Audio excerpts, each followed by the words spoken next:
Hello students of class 10. Today application of trigonometry. Application of trigonometry is related to the topic of height and distance. Height and distance of the question number 8.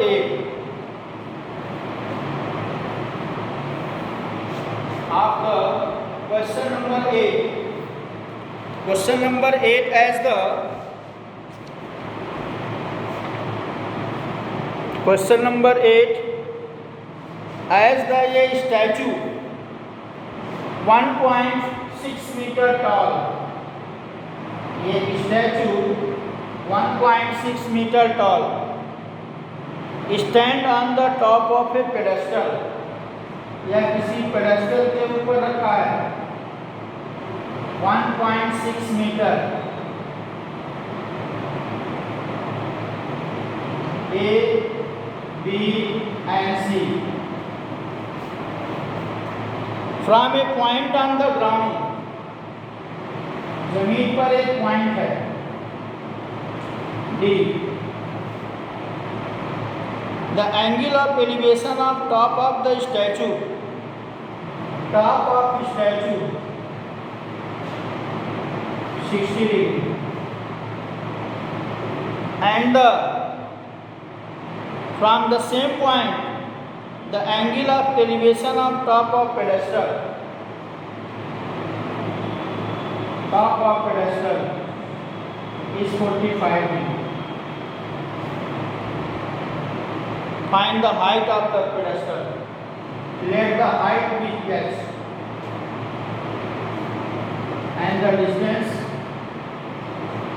from the pedestal is a point is x. Clear? Now AB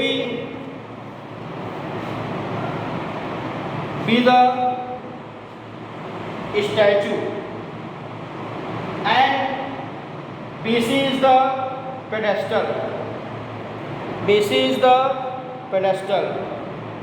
D be the point on the ground from where the angle of elevation be measured. In triangle BCD, in triangle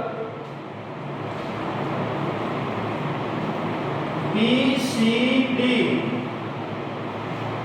tan 45 h by x and 1 equal to h by x and x is equal to x. In triangle ACD,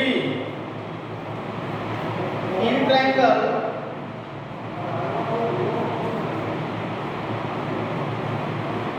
ACD tan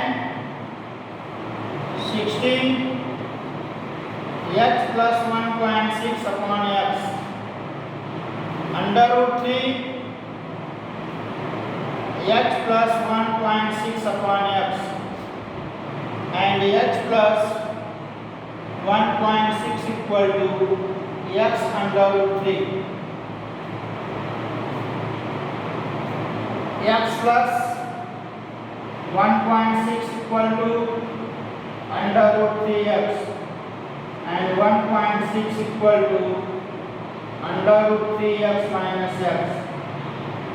X is common, under root 3 minus 1, 1.6 and x is equal to 1.6 under root 3 minus 1. So x is equal to 1.6 under root 3 plus 1 under root 3 minus 1 under root 3 plus 1. That's equal to 1.6 under root 3 plus 1 upon 2. 0.8 under root 3 plus 1 meter. This is the height of pedestal. This is the height of pedestal. देखो क्या है, ये BC जो है pedestal है। Pedestal का मतलब चबूतरा जिसके ऊपर स्टैचू रखा जाएगा, और AB जो है वो स्टैचू है। जमीन पर कोई पॉइंट D है, यहां से B को देख रहे हैं, एंगल 45 डिग्री बन रहा है। यहीं से A को देख रहे हैं, A क्या है, टॉप ऑफ स्टैचू, B क्या है, टॉप ऑफ पेडेस्टल। तो एंगल 45 और 60 डिग्री बन रहा है। देखो, अगर आपको फिगर राइट एंगल ट्रायंगल बनता दिखे तो, और परपेंडिकुलर और बेस दिया हो तो tan और cot का प्रयोग करेंगे। परपेंडिकुलर और हाइपोटेनस दिया है तो साइन और कोसेक का प्रयोग करेंगे। बेस और हाइपोटेनस दिया है तो सेक और कॉस का प्रयोग करेंगे। यहाँ पर परपेंडिकुलर और बेस दिया है, इसलिए tan का प्रयोग किया गया है, और यहाँ से x की वैल्यू x के इक्वल है। दूसरा ट्रायंगल है ACD, इसमें आपका हाइट क्या है, x + 1.6 और बेस आपका x है। इसको क्रॉस मल्टीप्लाई कर दिए, x की जगह पर x की वैल्यू लिख लिए, फिर इसे सिंप्लीफाई किए और x की वैल्यू ये निकल गई। इसको स्लाइस कर दिए और यहाँ से x की वैल्यू निकल गई। जो वैल्यू x की है, जो वैल्यू x की है वही वैल्यू x की भी है। तो 0.8 √3 + 1 मीटर, जो वैल्यू x की आएगी वही वैल्यू h की भी आएगी। क्लियर है? Okay.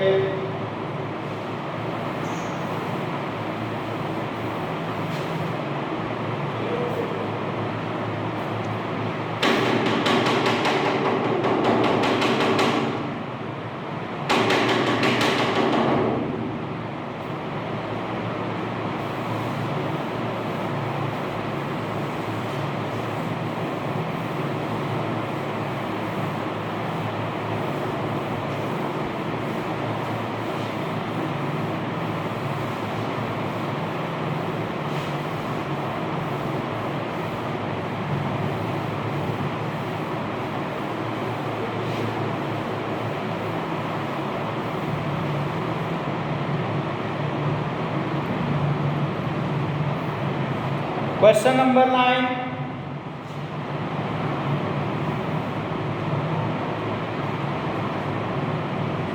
The angle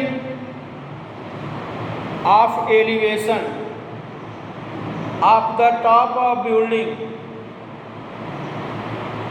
from the foot of tower. Top of building from the foot of tower. Tower के फुट से बिल्डिंग का टॉप देखेंगे और बिल्डिंग के फुट से टावर का टॉप देखेंगे, और इस तरह से जो है एंगल ऑफ एलिवेशन का फॉर्मेशन होगा। एंगल ऑफ एलिवेशन का फॉर्मेशन होगा। The angle of elevation of the top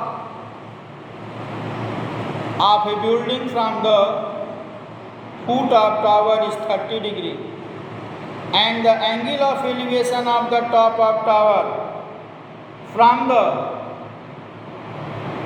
foot of building is 60 degree.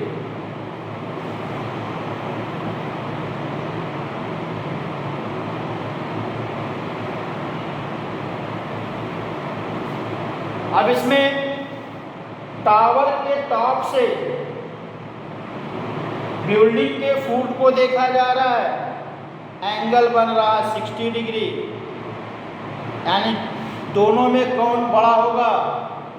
Tower बड़ा होगा, क्योंकि टावर के द्वारा जो एंगल बनाया जा रहा है वो बड़ा है 60 डिग्री, और ये बिल्डिंग से जो एंगल बन रहा है 30 डिग्री। ये ए बी है और ये सी डी है। ए बी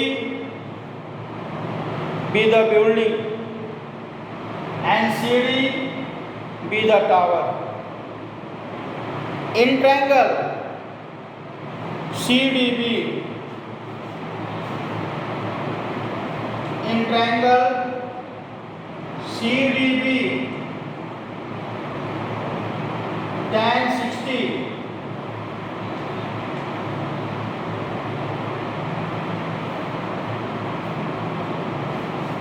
इसका हाइट कैपिटल H है, इसका हाइट स्मॉल h है, और ये डिस्टेंस x है।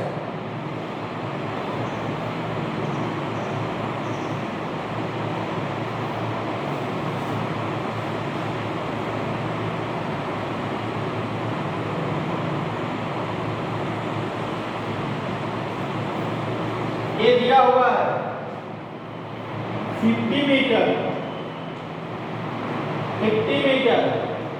so 50 upon x under root 3 50 upon x and x is equal to 50 upon under root 3। यहाँ से x की वैल्यू निकल गई। In triangle A B D tan 30 क्या है? h upon x 1 upon under root 3 h upon x and x is equal to h under root 3। x की value क्या है? 50 upon under root 3 h under root 3 and h is equal to 50 upon 3, that's equal to 16 whole 2 by 3 meter is the height of building, is the height of building। देखो क्या है कि पहले तो ये क्लियर करना पड़ेगा कि बिल्डिंग और टावर में बड़ा कौन है।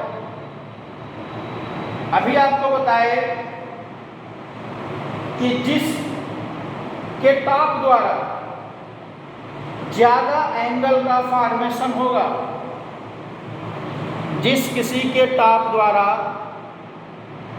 ज्यादा एंगल का यानी बड़े एंगल का फॉर्मेशन होगा, वो क्या होगा? वो फिगर बड़ा होगा, और जो